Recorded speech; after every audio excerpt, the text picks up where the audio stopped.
Mr. Verne, we all know you're the father of science fiction. I'm curious about what made you start writing.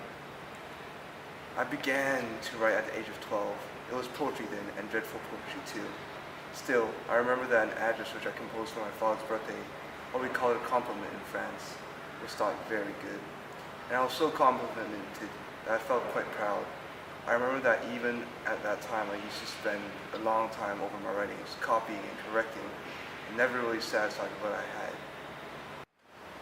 Talk about it a little bit more.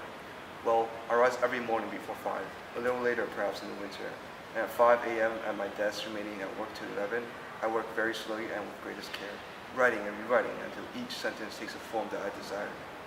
I've always at least 10 novels in my head in advance, subjects and plots thought out, so that you see, if I'm spared, I shall have no difficulty in completing the 80 novels which I spoke of. But it is over my proofs that I spend most time. I'm never satisfied with less than 7 or 8 proofs, and correct again until it may be safely said that the last proof bears hardly any traces of the original manuscript. This means a great sacrifice of pocket as well as of time, but I have always tried my best for form and style, though people have never done me justice in this respect. I see. Now, people often ask about your inspirations. I find it very interesting. What do you think about this?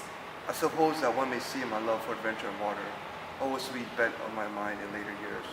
Certainly, the method of work which I had then has come to me all throughout my life. I don't think I have ever done a piece of scholarly work.